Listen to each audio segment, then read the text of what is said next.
जय हिंद दोस्तों, वंदे मातरम। अपोजिशन इस समय एक बार फिर से बड़े सवाल के घेरे में आ चुकी है। राहुल गांधी को अभी तक पीएम के कैंडिडेट के तौर पर ना बोलते हुए भी इनडायरेक्टली प्रोजेक्ट करने वाली कांग्रेस इस समय एक बड़ी दुविधा में फंस चुकी है। अगर राहुल गांधी की सज़ा बरकरार रहती है तो वो 8 साल तक सक्रिय राजनीति से दूर हो जाएंगे। ऐसे में अब विपक्ष का चेहरा कौन बनेगा, इसकी रस्साकसी शुरू हो चुकी है।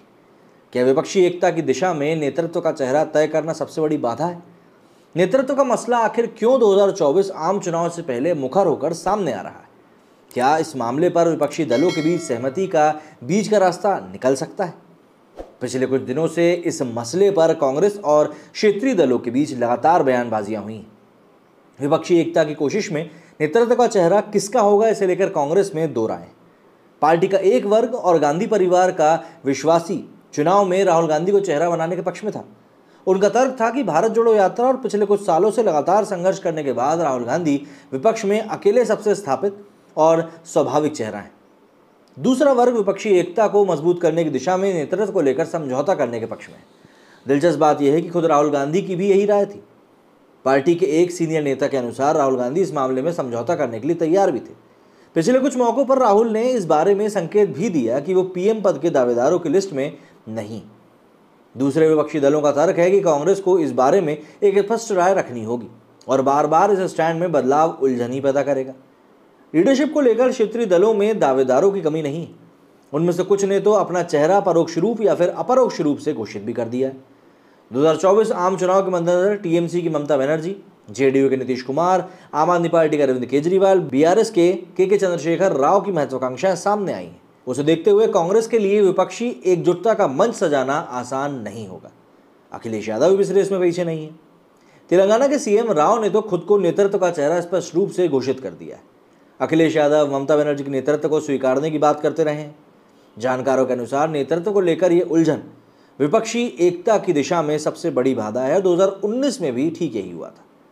क्षेत्रीय दल आम चुनाव से लेकर नेतृत्व का चेहरा तय करने के सख्त खिलाफ हैं। ये तमाम दल विपक्षी एकता के हिमायती तो हैं, लेकिन इसमें कांग्रेस की सीमित भूमिका देखते हैं। पिछले हफ्ते समाजवादी पार्टी के सुप्रीमो अखिलेश यादव ने कांग्रेस को सलाह दी कि वो क्षेत्रीय दलों की ताकत को समझें। अखिलेश के बयान के अगले दिन तेजस्वी यादव ने भी कांग्रेस को सलाह दी कि वो उन सीटों पर पूरी ताकत लगाए जहां उनकी टक्कर बीजेपी से, और जहां क्षेत्रीय दल बीजेपी से टकरा रहे हैं वहां मुकाबला उनके लिए छोड़ दें। कुछ दूसरे क्षेत्रीय दल भी इसी तरह की सलाह दे चुके हैं। ये सभी आम चुनाव में सीट दर सीट, राज्य दर राज्य लड़ना चाहते हैं, जिसमें नेतृत्व का चेहरे की जगह संगठित प्रयास हो। नेतृत्व के मसले पर विपक्षी एकता के अवरोध को दूर करने के लिए भी कई तरह के प्रस्ताव आ रहे हैं। इसमें बीच का रास्ता निकालने की बात कही जा रही है। इसके लिए सबसे पहले यूपीए को नए सिरे से खड़ा करने का भी एक गंभीर प्रस्ताव है।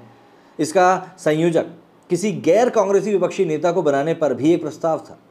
ऐसा ही एक प्रस्ताव कुछ साल पहले एनसीपी सुप्रीमो शरद पवार के लिए भी आया था। उस वक्त कांग्रेस ने इसका विरोध किया था। अब कांग्रेस के नेता इस प्रस्ताव के प्रति नरम हो चुके हैं। सोनिया गांधी की सक्रियता अब कम हो गई है। हालांकि राहुल गांधी की संसदीय सदस्यता जाने के बाद एक बार फिर से सक्रिय होती हुई दिखाई दे सकती है। प्रस्ताव है कि इसी संयोजक के जिम्मे एक सीट, एक उम्मीदवार को सुनिश्चित करने की जिम्मेदारी होगी।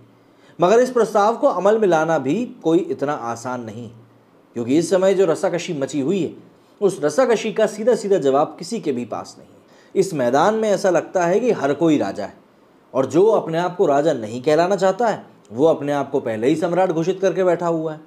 तो ऐसे में इस विपक्ष को, जो कि एकता दिखाने के बावजूद भी अंदर ही अंदर बिखरा हुआ है, आखिर किस तरीके से समेटेंगे ये लोग एक दूसरे को मिलकर, ये एक बड़ा सवाल है। नरेंद्र मोदी के सामने अब कौन, ये एक बार फिर से बड़ा सवाल खड़ा हो गया है।